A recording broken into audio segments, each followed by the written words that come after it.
Em 2019, nós tivemos aprovada a Lei 13.964, que foi proveniente de um projeto do governo denominado de Pacote Anticrime.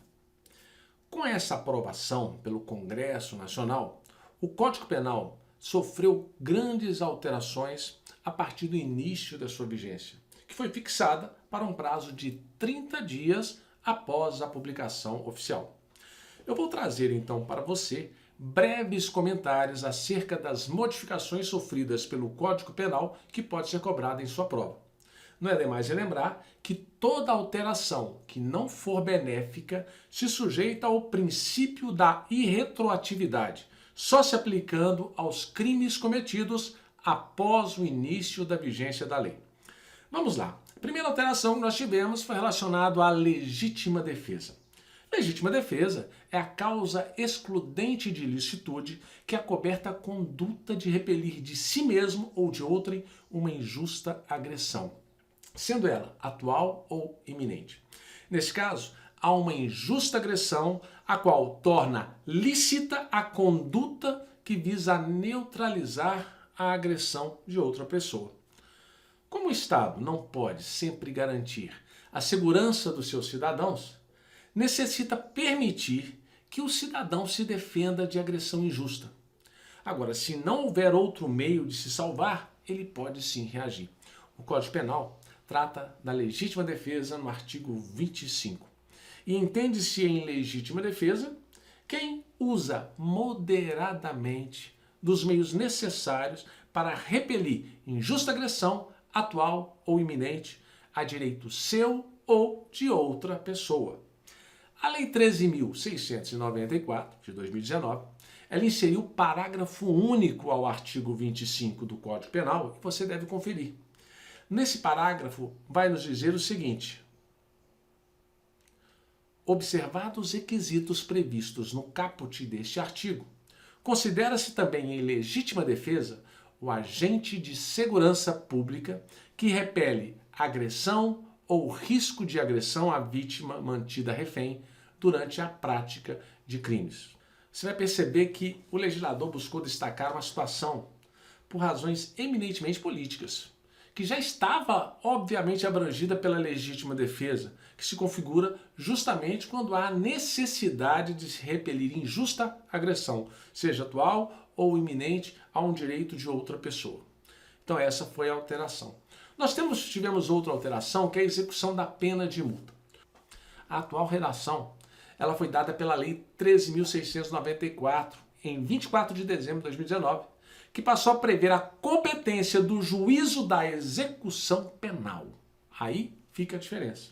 Então, transitada em julgado a sentença condenatória, a multa ela será executada perante o juiz da execução penal e será considerada dívida de valor aplicáveis às normas relativas à dívida ativa da Fazenda Pública, inclusive no que se refere às causas interruptivas e às causas suspensivas da prescrição. Com isso, você tem que memorizar que a Lei 13.694, ela modificou sim o artigo 51 do Código Penal, passando a prever que a execução ela deve se processar onde? No juízo da execução penal. E o que parece reforçar também a legitimidade do Ministério Público e afastar a da Procuradoria da Fazenda, ao menos após o início da sua vigência.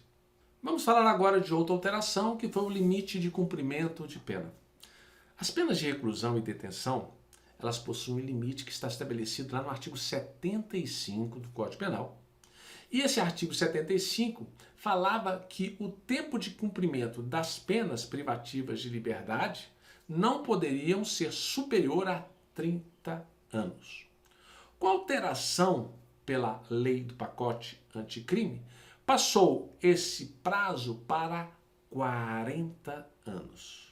Portanto, você vai memorizar e anotar aí que a Lei 3.694 de 2019, ela modificou a redação do artigo 75, caput e seu parágrafo, para determinar a seguinte redação. Artigo 75. O tempo de cumprimento das penas privativas de liberdade não pode ser superior a 40 anos. Parágrafo 1º. Quando o agente for condenado a penas privativas de liberdade, cuja soma seja superior a 40 anos, devem elas ser unificadas para atender ao limite máximo deste artigo. Na verdade, o que nós temos é uma adaptação da norma, dada a modificação da realidade social, dentro dos limites que são permitidos pela própria Constituição Federal. Sendo assim, tanto penas de reclusão e detenção, temos agora a pena máxima de 40 anos. Sendo que, se houver a fixação de penas em montante superior ao máximo, elas devem ser unificadas pelo juiz da execução, que deverá fazer a adequação ao teto. Agora, essas penas elas devem ser consideradas no todo, sem o corte do teto de 40 anos, para a finalidade dos benefícios que podem ser dados ao réu, como a progressão de regime, as saídas temporárias, o indulto, a comutação de pena, isto é, o livramento condicional também. Então temos que analisar, o juiz deve analisar para que ele possa fixar com todas as penas somadas. Só pode ser aplicado, atenção, para os crimes cometidos após o início de vigência da Lei 13.694 de 2019, por se tratar de lei penal posterior que prejudica o réu.